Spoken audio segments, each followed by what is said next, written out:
Hey everyone, what's up? Chelsea here. I hope you're enjoying the challenge so far. Welcome to day 2. This is a bonus video, and this video is going to just kind of give you a little extra explanation on what yoga props are, and if you don't have yoga props, maybe what are some alternatives to yoga props if you're not quite sure that you want to make that investment, or maybe you're just not in the position to do so right now. Totally fine. We're going to go over what are most of the props that are going to be most useful in your practice and why they're important. So to start off, I think any yoga practitioner should always have yoga props. So a lot of people will get up in their ego about it and think like, oh, I don't need props. I can do this without props. And props themselves, they're not a crutch. You know what I'm saying? They're not something that you're using because you're not good at yoga. So props can be absolutely helpful in terms of allowing a wider range of bodies to access certain poses. So a lot of us, we're all shaped differently. We're all built differently, and not every single pose is accessible in the exact same way to every single person. So having props nearby is always a wonderful option. And even if you are somebody that maybe finds a certain pose accessible under most circumstances, we all even have days where, hey, you could do that pose all last week, but all of a sudden this week it's just not feeling right. And that's because all kinds of things can take the toll on our body. All kinds of things can affect our day and our muscles. And so yeah, having props around to just kind of like be there as an extra support system in those cases is such a great thing. In addition, props can also be used to deepen poses. So, if you are somebody that's naturally flexible, for example, you may be looking for a way to access a deeper variation of a pose, and sometimes not blocks, but props can be really useful in that situation too. Sometimes I like to use props even as a way to bring awareness to a certain part of my body. So if you use props in a certain pose, it might help you just maybe connect to a muscle or a position of a pose that you maybe didn't quite understand before. So really, props have like all kinds of uses, and I just always recommend owning props always. Again, some props can be more expensive, so that's why we're here.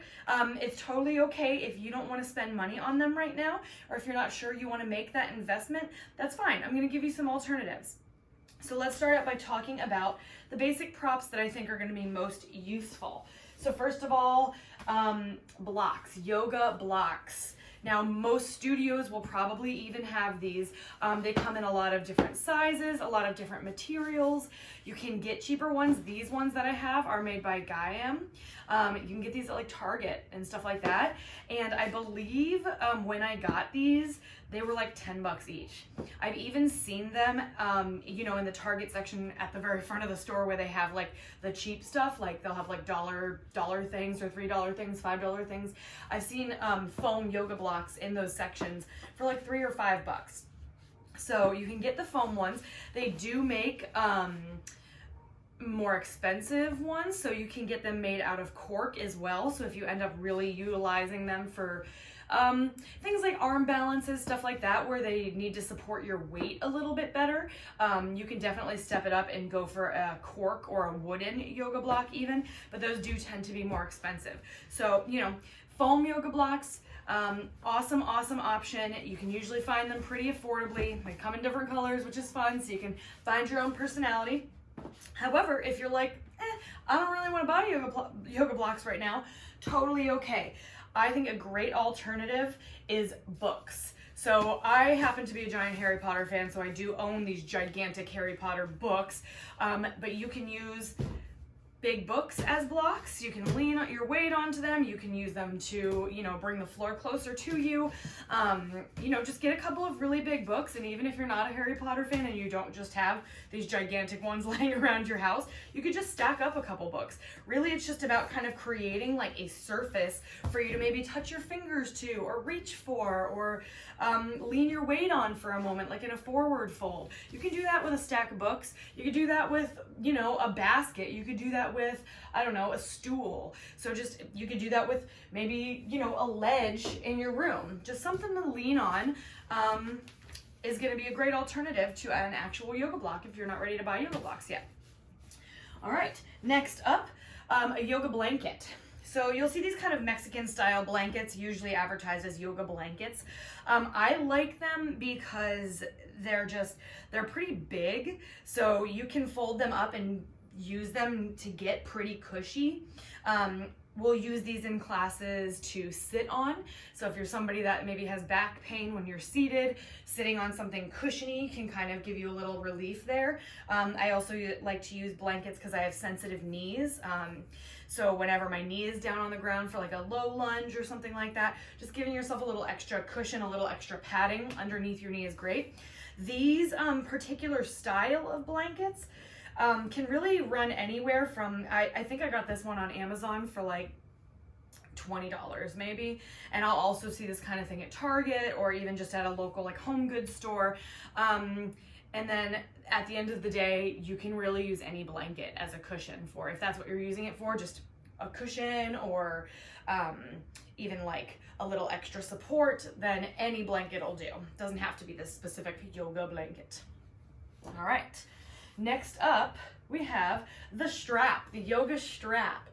So this is often used if you have, I don't know, like if you're in a forward fold, for example, and you can't quite reach your toes, wrapping the strap around the bottom of your toes so you don't have to reach all the way down.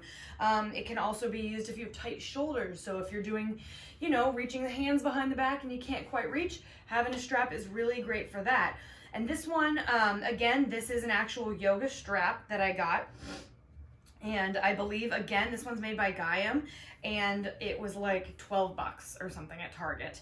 But a strap is so easily substituted. So you can use anything with two ends, basically can be a yoga strap. So I have, you know, these resistance bands. If you have these lying around your house, this is great because you can walk your hands in, away, have a lot of length to work with. Or even just like a bandana or like a headscarf or something. Just something with two ends that you can grab hold of is going to be totally fine. So anything like that, or even a belt, something like that, is going to work just as well as a yoga strap. All right, now getting to a few things that I think maybe are less common. You don't always need them, but I really like having them around. So I very finally recently purchased a yoga bolster. So this yoga bolster is made by Simeon, and I did get this one off of Amazon. So this one's like a relatively cheap one. Yoga bolsters tend to be a little more expensive in general.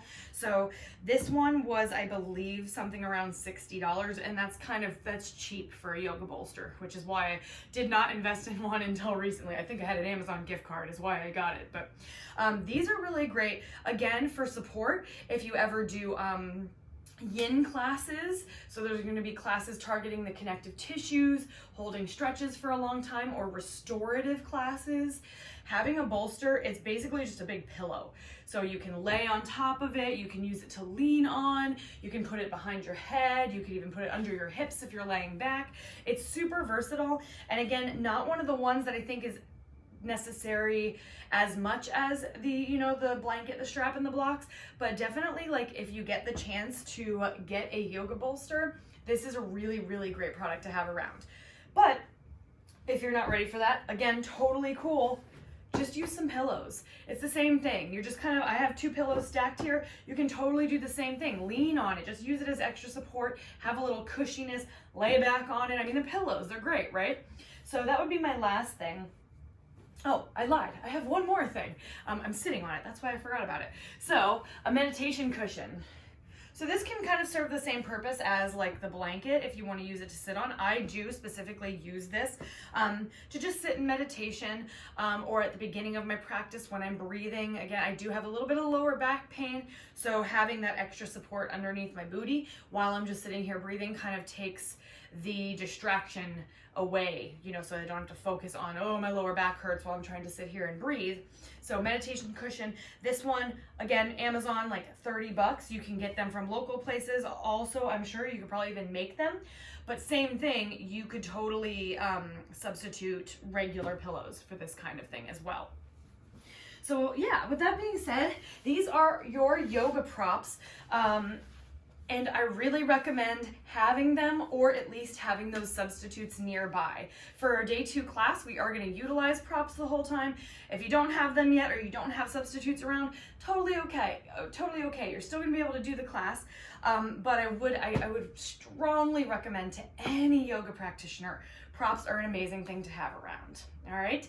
So if you have any other questions, or you need recommendations on products or brands, just let me know, shoot me an email or message me on Instagram, which is @ChelseTeachesYoga. And yeah, let's get into our day 2 class.